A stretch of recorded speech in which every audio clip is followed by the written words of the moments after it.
It's Thursday night, September the 8th, 1988.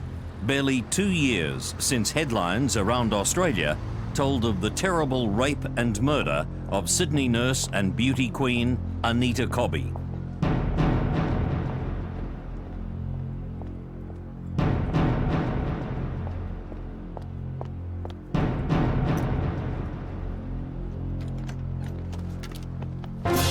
Now, just a few kilometres from the scene of that terrible crime, another young woman is about to be raped and murdered.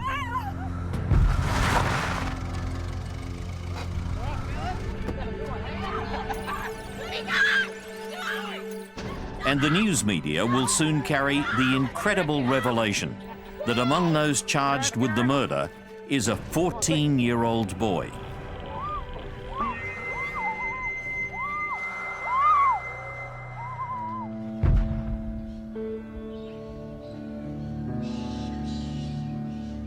The peaceful Riverina district in southern New South Wales is hundreds of kilometres and a world away from the mean streets of Sydney. It's on a farm here that Beverly Norton grows up in the 1950s. Bev, as she's known, is just 16 when she first meets young carpenter Kerry Balding.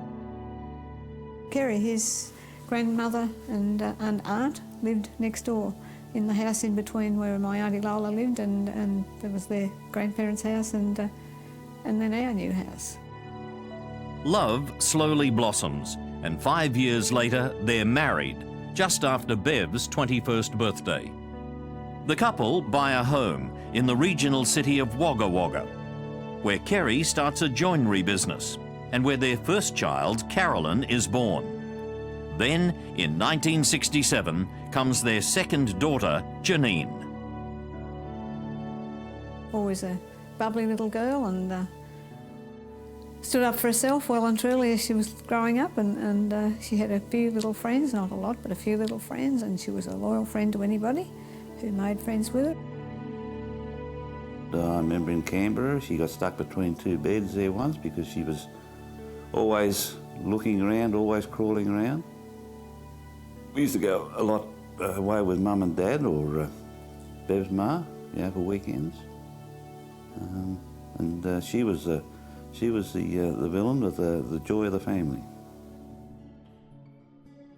Her sister Gail follows 4 years later, and finally a son, David, is born when Janine is 10. There's many photographs in the backyard with our kids romping around, and blonde hair, always had a smile, and she grew into a very beautiful young lady. She'd always be willing to help you out, if you wanted to do something, and she'd offer to do things, which was, a very nice attitude to have, She left school in Year 10 after completing her school certificate, and she dearly wanted to go to Sydney, and her elder sister was living in Sydney at the time, so we decided because her sister was in Sydney she could go too, but she had to have a job first. Janine works as a bank clerk in the city, and she and her sister share the family's holiday flat at Cronulla, an Ocean Beach suburb on Sydney's southern edges. In 1987, she meets fireman Steve Moran, and in April 1988, they become engaged. The couple have been planning life after their wedding. She was really looking forward to being a wife and a mother, yes, I'm sure she was. But she was very good with anyone that had little children. She had some friends that had little ones, and she used to love helping out there if she could. She was always very good with David too. She looked after him lots of times. On Wednesday, 7th of September 1988, Janine spends the night with her fiancé Steve at his Sutherland home. The next morning, instead of driving home to Cronulla, Janine makes the fateful decision to park at Sutherland railway station and take the train to her bank job in the city.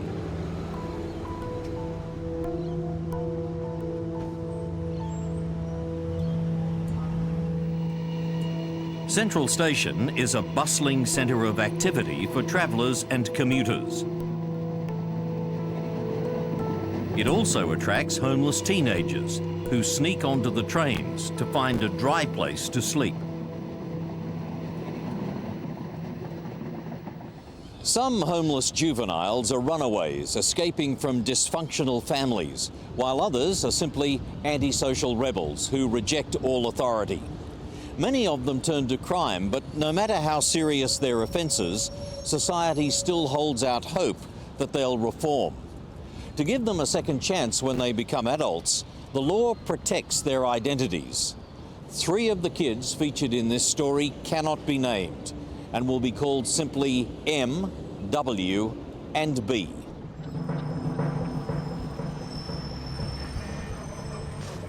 M is a 16-year-old runaway whose past crimes include arson, burglary, and car stealing. He's hanging around Central on Thursday, September the 8th, 1988, when he meets up with Stephen Wayne Jamison. All right. Yeah, all right. What are you looking at? What's your problem, mate?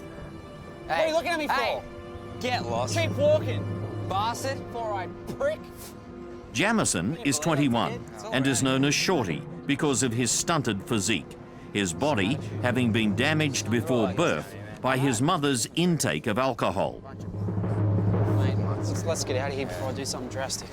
At the age of just 11, he runs away from home to live on the streets. He racks up an extensive criminal record, peppered with convictions for sexual assault, robbery, and malicious wounding. Hey, Shorty. Hi, mate. How you going, brother? How you doing? Good, man. Good, man. How you been? See ya. Hey, I'm buddy.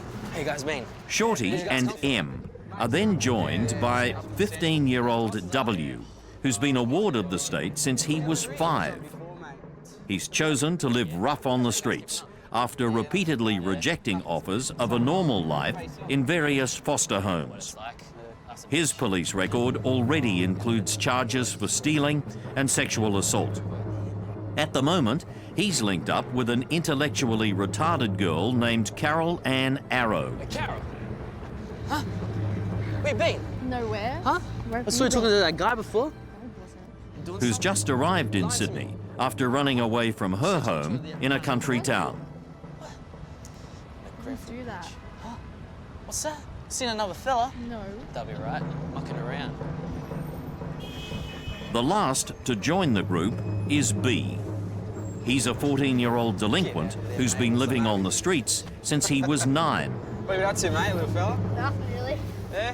While that was the first time they'd all met, B and M had actually known each other for a couple of days. They'd met up on the streets. No, what did I do? It's essential to establish a place in the pecking order. Toughness equals survival. You know how kids do big noting each other. Maybe it's how blokes do, you know, saying, oh, I've done this, I've done that. Oh, yeah, not bad. But it's M who urges the group to step up to a new level of depravity when he suddenly issues a chilling dare. You gives a shit, mate. Serious? That's nothing. Okay, how about tonight we get some Sheila and we rape her?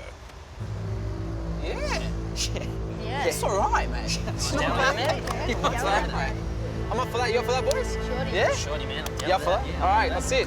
Let's do it, boys. That afternoon, the gang rides a suburban train south to Sutherland.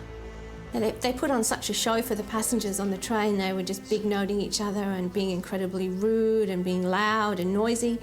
And Jamison picked up, he had a pornographic magazine and he was making lewd remarks to one of the passengers and really getting in her face.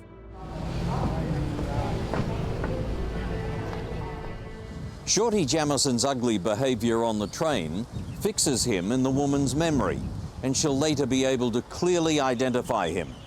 Everyone in the carriage is relieved when the gang finally gets off at Sutherland Station. In the next hours, 2 young women will face their destiny. One has a miraculous escape, while the other falls victim to a senseless and barbaric attack.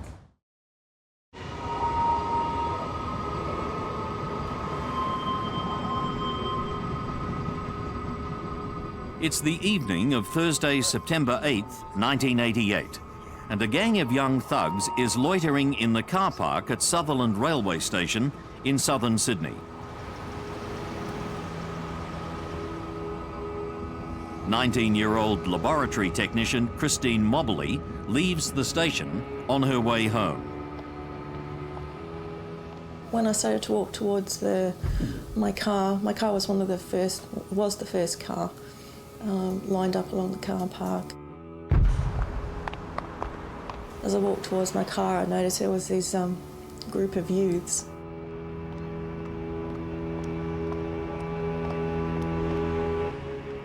So I thought, oh, you know, this looks a bit suspicious. I mean, not that I thought anything was going to happen, but, you know, when you get a group of kids, sometimes you just feel a bit, threatened, I suppose. I sort of got my keys at the ready, thinking, you know, if something does happen, you know, I can get in my car quickly. Check her out. What do you reckon?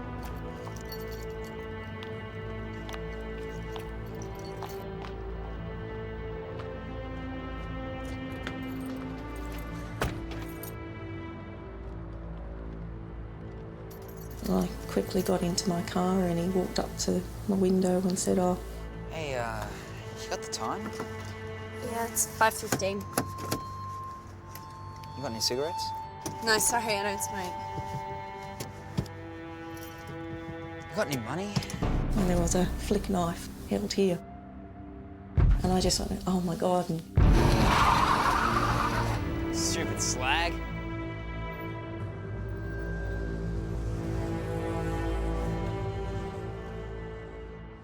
Distressed and shaking, Christine drives home and immediately reports the incident to her boyfriend Barry. Even though he's laid up with a broken leg, they decide to go straight to the police. The officer on duty at Sutherland Police Station takes down the details of the incident, but it's not considered serious enough to send a patrol car. Janine Balding has finished work on time and caught her usual train, arriving at Sutherland at about 6 p.m. She's walking down the slope towards the car when she's spotted by the gang. Hey! Christine and Barry are on their way home from the police station and they decide to check if the gang is still harassing people. They see them standing next to a young woman who's obviously being intimidated. With Barry's broken leg, there's not much that they can do to help, but at least now they've got something more definite to tell the police.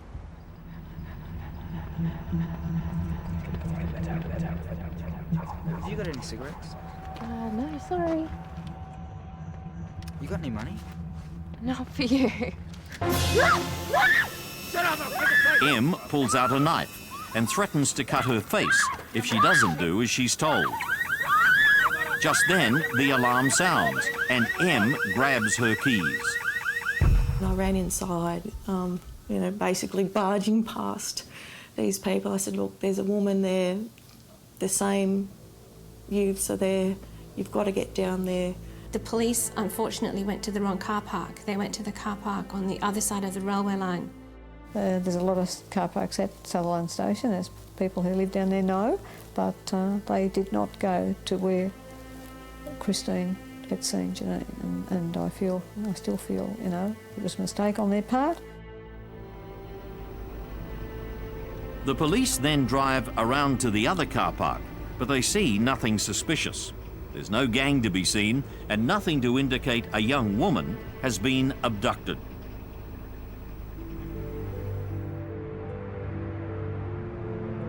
The following morning, a police patrol on the F4 freeway stops to investigate an abandoned car.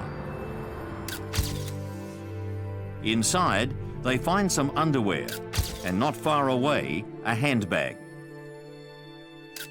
And Detective Sergeant Dick Kornacki arrived, and when he had a look at it, he organised a little search around the area, and it was at that point that they start finding other things belonging to Janine Balding.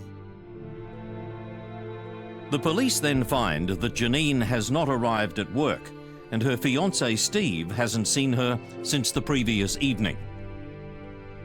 Her sister Carolyn, who'd left late that night to sleep at her boyfriend's place, thought Janine was asleep in her room.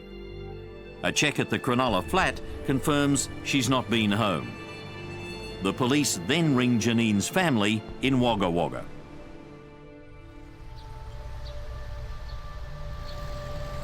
And they said, we found Janine's car. I said, oh, I didn't know it was missing. But they said, we can't find Janine. I said, oh, she's got to be around somewhere. They said the car was found at Penrith. As soon as they said that, the penny dropped. Janine wouldn't be out there. She didn't go out like that. He come back, walked through the doorway, and I knew by the look on his face something was wrong. I could just tell, you know, the look on his face. For Bev, time stands still as the police keep calling with an update every 10 or 15 minutes. They were on the phone constantly talking to us and telling us what was going on all the time. The search is being coordinated by Detective Sergeant Kevin Rowie, the officer who led the inquiry into the Anita Cobby murder. The Cobham Youth Refuge in Sydney's west is one of many centres scattered around Sydney providing basic help for homeless teenagers. It's there on the afternoon after Janine's abduction that M and B confess to a social worker that they've stolen a car. The police are called, and during questioning, the boys suddenly produce a yellow-handled knife. And then they started to say, we know about this young girl that's been abducted and killed. We know we can help you out with it.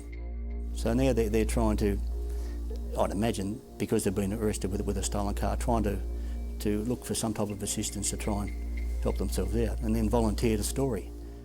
While I spoke to him, he told me that he wasn't sure whether she was dead, whether Janine was dead. And the first duty of mine is the preservation of life. And I asked him if he'd take me to the site where this happened. And he then took us to the dam at Minchinbury and took us right out where Janine was floating in the dam.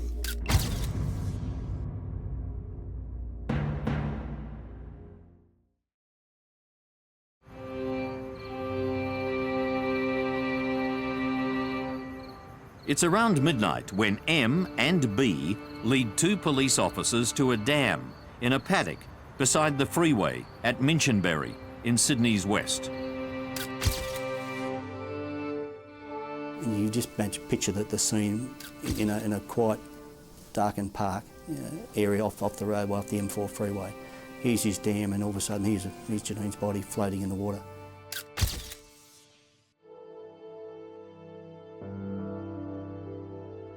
At 3:45 a.m, Detective Rowie calls Bev and Kerry and gently breaks the terrible news. It was just such a dreadful shock to us.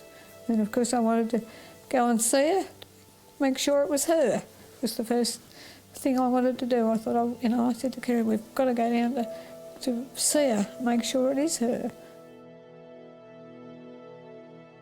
It's to be the start of a long and difficult few years that'll see this gentle countrywoman draw on all her strength as she pursues justice for her daughter. I think mothers are really tough. I think mothers are often tougher than fathers. I think Bev was just a lovely country lady. They were just a lovely country family. They'd never been in trouble with the police. I don't even think they'd had a parking ticket before. And suddenly they're thrust into the worst scenario that you could possibly imagine. And the way they dealt with it all was such a strength. Janine's body is taken to a nearby morgue where forensic pathologist Peter Ellis performs an examination. It was my opinion that she died as a result of drowning, and that was on the basis of the presence of dirty, mucky fluid both in the mouth and in the throat and deeper down in the lungs. It was evident that she had inhaled dirty fluid, which matched the type of fluid that was in the dam in which she was found. They took us out there. They showed us the fence that they threw Janine over. That's where she broke her wrist, I think it was. They broke her wrist when they threw her over the fence there. Got him, mate? Yep. All right. 1, 2, 3. Bev and Kerry Balding formally identified their daughter's body. In their grief, they have the support of family and friends, and at least one couple who understand their pain. Grace and Gary Lynch, the parents of murdered nurse Anita Cobby, contact them, offering comfort and advice.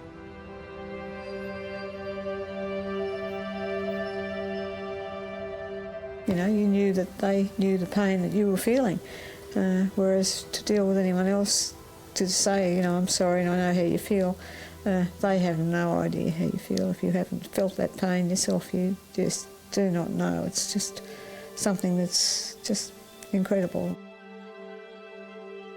The Lynches also pass on some tips on how to cope with the complex and at times overwhelming justice system. I mean, I'd never been inside a court in my life, and neither had Kerry. And you know, for us it was a big thing to go inside this court, and they sort of, you know, guided us along the way on quite a few aspects of what would happen. And I think it was Gary rather that gave me courage to speak up, because I always thought he spoke up so beautifully for Anita. And that was one of the reasons I thought, well, if he can do that, I can do it too. And I have. After guiding the police to the murder scene, M and B are arrested. They then implicate W and Carol Ann Arrow, who are located soon afterwards. 18-year-old Carol Arrow and a 15-year-old boy were arrested last night, joining 3 other teenagers charged over the sex murder of Janine Balding. A national manhunt then locates Jamison on the Gold Coast. The 22-year-old was at the Southport Salvation Army hostel for a week before being kicked out for drunkenness. Only minutes after he left, one of the hostel's officers heard a description on the radio and rang police, who arrested Jamison on Southport Beach.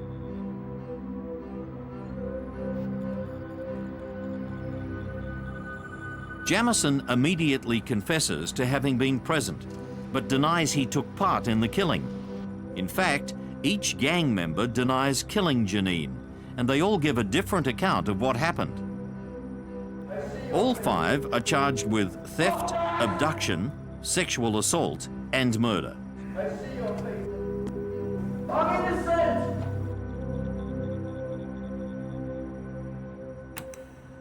The investigation into the murder will prove to be groundbreaking. It'll be one of the first times a court will hear evidence of DNA testing placing a suspect at a crime scene. And the courtroom will also be where Bev Balding finally hears the full details of her daughter's terrible ordeal.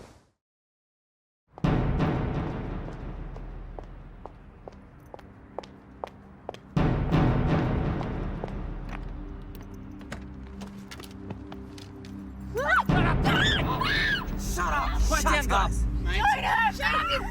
Shut up, mate!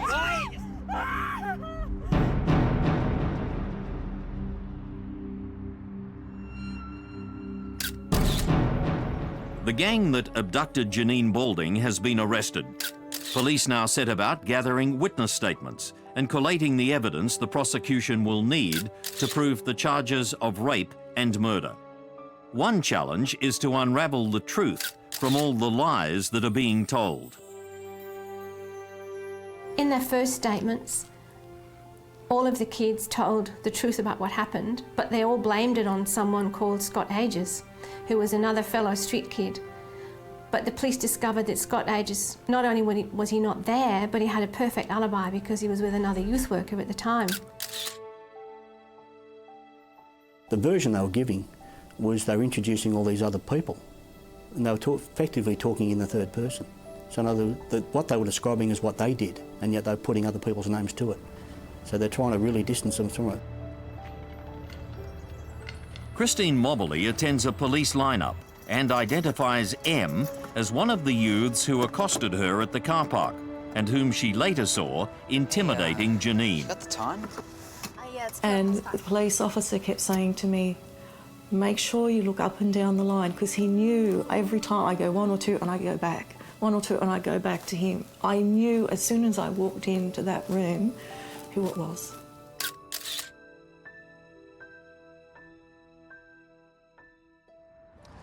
This is also the era of early DNA technology. Samples are given by the accused and sent to the UK for analysis. The results clearly indicate that B had sexually assaulted Janine. So that really tied him into the case, and even though he still had a litany of other lies where he continued to maintain that all these other people, and he had nothing to do with it, and yet here we are, we've got DNA that's tied him into this proof. Police also locate the owner of an army disposal store, who clearly remembers M and B and confirms she sold them the yellow-handled knife. A clear set of W's fingerprints are found on the steering wheel of Janine's car. A check of bank records shows Janine's bank card was used at an automatic teller machine in Mount Druitt, near Minchinbury, after the murder. A man who knew M well then comes forward and tells police he spoke to him and saw the gang at the Mount Druitt shops. Their clothes were absolutely filthy. A lot of them had mud on their hands, some had it on their face. One guy, his hair was all matted and grubby looking, his face was grubby, feet, their feet were muddy as well, because I saw them walk into a shop and buy thongs. They had mud on between their toes. They were absolutely filthy. Detectives learned that W gave Janine's watch to Carol Ann. A dealer in jewellery then appears with one of Janine's rings. M went to a phone box and he rang a man who he only knew as someone called Goldfinger, and he offered to sell Janine's jewellery that they'd stolen, including her rings, to him. He told him that on the night that he saw him, when he sold him the ring, that he had mud on his legs and on his trousers, and it was still like damp mud. It wasn't dry. Months later, when all the evidence has been compiled, the committal hearing gets underway. Bev makes up her mind that she's going to attend every day of the court proceedings. I was determined I'd go. I wanted to know what happened, because Janine was the type of person that would come home and tell me everything that happened to her in her day-to-day life. And that was one of the reasons why I felt, no, I've got to know everything that happened. No matter how gruesome, I need to know.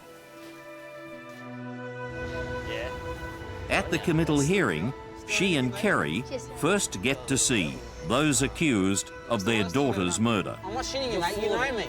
I think my first initial thought was how young they were. I was just shocked to think that young kids that age could do what they did to Janine. I just could not believe, that young boys would be doing the things that they did to her.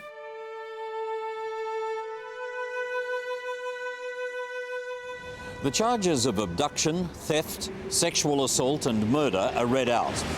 The prosecution then begins to present the evidence. Now, for the first time, Beverley and the rest of Australia hear the full details of Janine's ordeal.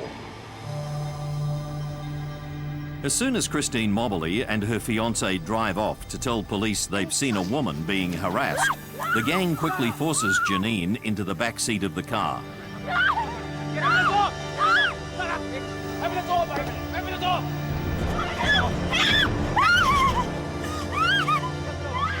Come on, mate. Let's get us out of here. Let's go. Drive.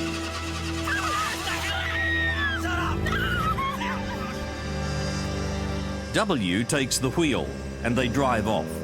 As they head west across the city to the outer western suburbs, the gang begins a wild and sustained sex attack. The distance from Sutherland to Minchinbury is some distance from the southern suburbs to the western suburbs of Sydney. It could have been 40 minutes to an hour. Shut up! She was screaming, she was crying, she was begging them to leave her alone. Get up! In the back seat of the car, she was raped by M, she was raped by B. Shorty! You can only imagine the terror that she went through. She's in the back seat of this car being sexually assaulted by at least 3 of the men in the back seat of the car. There's a young girl sitting in the front passenger seat of the car. We're sucking it! And it was incredible that a young woman could sit in the front of the car and allow that to go on in the back seat. Come on, boys, give it to her good. Somewhere along the way, in the midst of all her suffering, comes the most terrifying moment of all, the realisation that she's going to be killed. It comes in the form of a simple, cold observation by one of the gang. You know what, boys? Thanks a nice night for a murder. Yeah. It's a great night for a murder. They're on the F4 freeway and passing open land at Minchinbury when W pulls the car over. Having fun, eh? Grab her legs! Grab her legs, mate! Grab it! Let me go!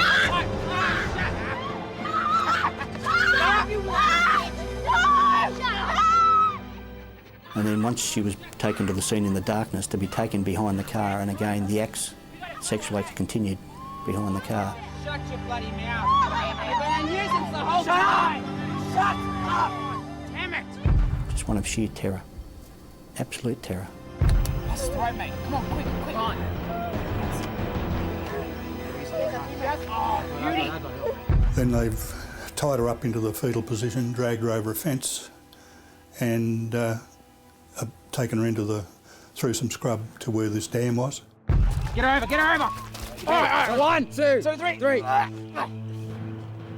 And then at least 2 of them, I'd say, has entered the dam with her. Get her down, get her down. Finish her off, mates! Bloody finish her off! I don't want to hear another word out of her! When we first heard that she'd been drowned in a dam, you think of a big dam, a deep dam. But in fact, it wasn't much deeper than a deep pool. Yeah? She done, mate? And they pushed her face down into the weeds, into the mud at the bottom of the dam. And her hand was clutching at a piece of weed. As the full horror of the attack unfolds in court, the gang still shows absolutely no remorse. Sitting up, turning around, jeering and laughing at us, the parents, we were sitting there closely, and actually it was absolutely disgusting. It sickened me.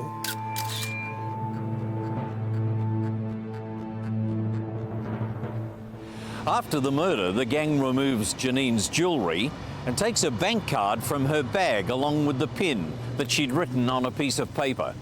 They pile into the car and drive off, but after a few kilometres it breaks down. Leaving it on the side of the freeway, they walk the rest of the way into suburban Mount Druitt. After withdrawing money from her bank account and selling one of her rings, they take a train into the centre of the city, where they split up. M and B then confess their crime to another street kid. B and M made their way into Hyde Park, which is another place where they used to sleep at night, where they met up with a girl they knew, Elizabeth, where they boasted to her, hey, you know, we've done a really big crime. M and B sleep for a while before leaving Elizabeth and boarding a train north to the Central Coast. Alighting at Gosford, they throw Janine's banking cards into some scrub. They then steal a car and drive to the Cobham Youth Centre in Western Sydney, and the police are called. The evidence against the gang is clear, and all 5 are committed to stand trial.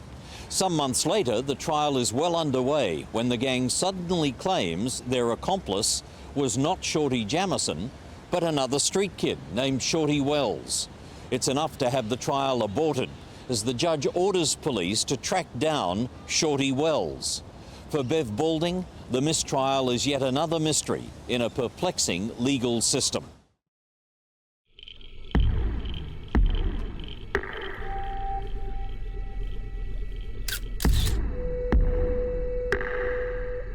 The first trial of the gang accused of raping and murdering Janine Balding has been aborted. The gang has now blamed another street kid named Shorty Wells, and police must track him down.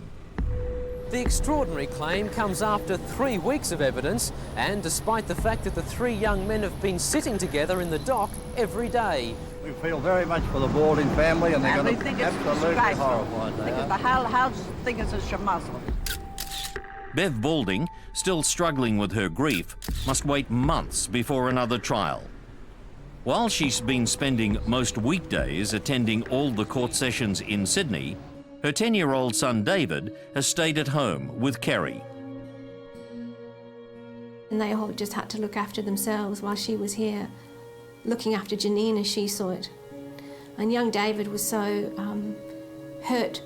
I think he was really hurt by what had happened to his sister and what had happened, how the whole legal system had dealt with it, and terrified at night. He couldn't sleep with the window open. No, it's been hard. It's been really hard. No one, you're 10 years old and you don't really understand what's going on. Well, we had friends around. They were a big help. Bev's mother, stepfather. My mum was in Sydney at the time. We just had to keep on going. That's all we could do, nothing else.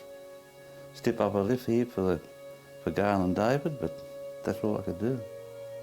Probably that's why I spend so much time at work. Little children that must be raised, you can't neglect them, but of course to do all those things at the one time, you can imagine the enormous pressure that it placed on him. But they were still able to do it, and with a great deal of determination. Before a second trial can be held, the murder charges against W are dropped. The prosecution accepts that he'd stayed in the car with Carol Ann Arrow when Janine was killed. He pleads guilty to rape, abduction and theft, and is sentenced to 10 years jail. The charges against Carol Ann Arrow are dropped because of her serious intellectual handicaps. Police track down Shorty Wells, and he's one of the first to give evidence when the second trial begins in May 1990. They discovered that Wells had a lot of mental problems. He was a self-confessed devil worshipper who thought the devil sat on one of his shoulders and spoke to him.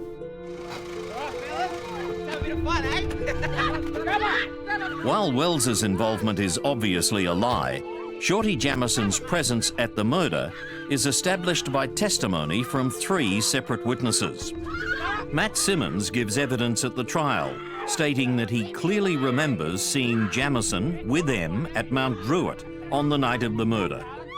We had to go for a retrial because the little animal-looking bloke said it wasn't him, but it was definitely him. Nobody else looks like that.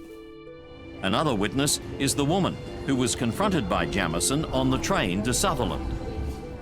And then she picked him out in a photograph and said, that was the guy that I saw on the train. So that ties him in there with B and all the others on that train as well.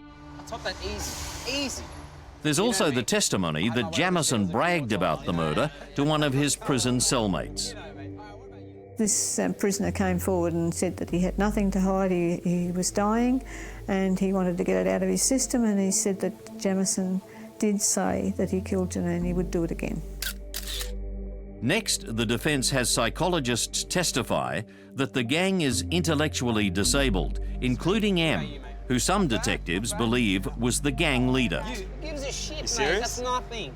Okay. Did an IQ test early and came in with low scores, and the psychologist that did that said that they could only vary the points by 5, And before sentencing, M, through his barrister, he asked to do another IQ test, and it came in well above average.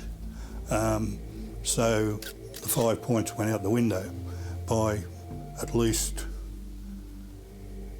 40 points. After a 4-week trial, the jury retires to consider its verdict, and even now, the gang shows no remorse. They were just laughing and joking all the way through. They were giggling. They were making signs across to the press benches. Some of the journalists made signs back to them saying, "You're going down." This is when the jury wasn't in. The courtroom erupts when Shorty Jamison, M and B are all found guilty of abduction, sexual assault, robbery and murder. Justice Newman told the court that the murder of Janine Balding was so grave that the 3 prisoners, despite their age, should never be released from jail. What do you think they deserve? Capital punishment, naturally. They're lucky that we don't live in a country where there is capital punishment. They're lucky. I hope they're never released, and I hope they suffer the hell they put Janine through, is what I hope they suffer. I just got his Father's Day card for 1988 from Janine. To go through all these court hearings and then to finally hear the jury come back and have a guilty verdict, in a way, somehow justifies all the hard work that went into this case. It was very, very difficult investigation on many levels. In sentencing all 3 to life, Justice Newman declares it to be one of the most barbaric murders ever committed in New South Wales. He recommends that they're never to be released. Various appeals by Jamison, M and B are all refused, and Jamison is denied special leave to appeal to the High Court. Throughout the long appeal processes, Bev Balding again attends every hearing. Then, years later, it appears a legal loophole might see them released. But special legislation is passed to make sure all 3, and others like them, spend the rest of their lives in jail. And if you ever do get out, there's nowhere you can hide.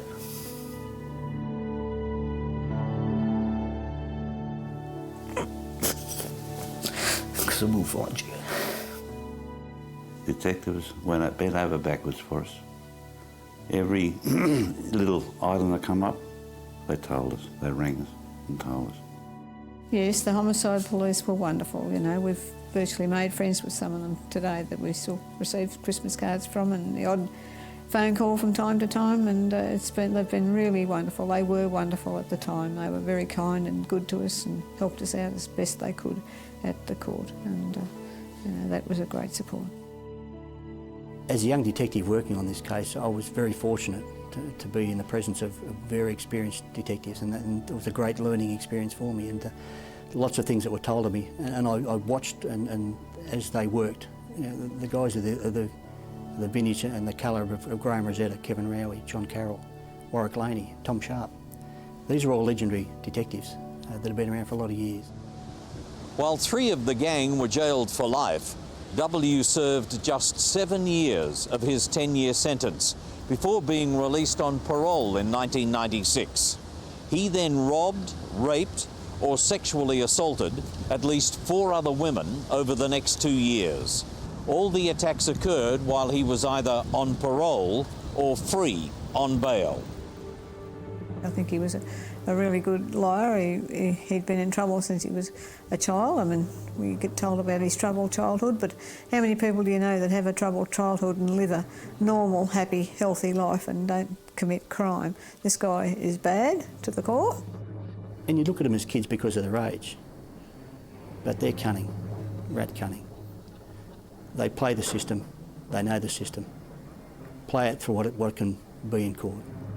She's a feisty one, boys. A real catch. W is now serving out sentences that total 19 years.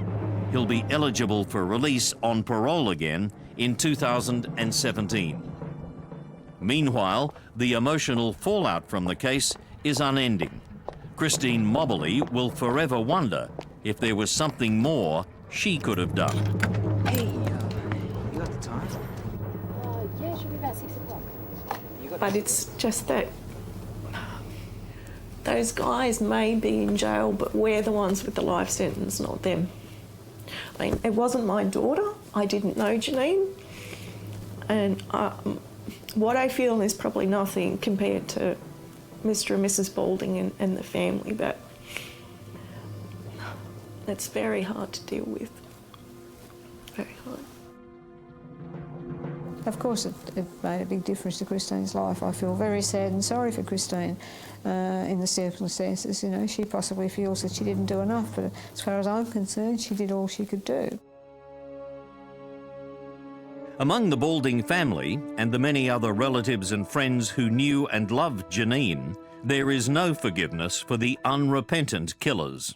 They took Janine's life for no reason whatever. I mean, she didn't know them, she was a stranger to them, and they just sort of came into her life in that sort of second of time and then committed all the cruel deeds that they committed on her, and then decided she might tell someone they'd get rid of her.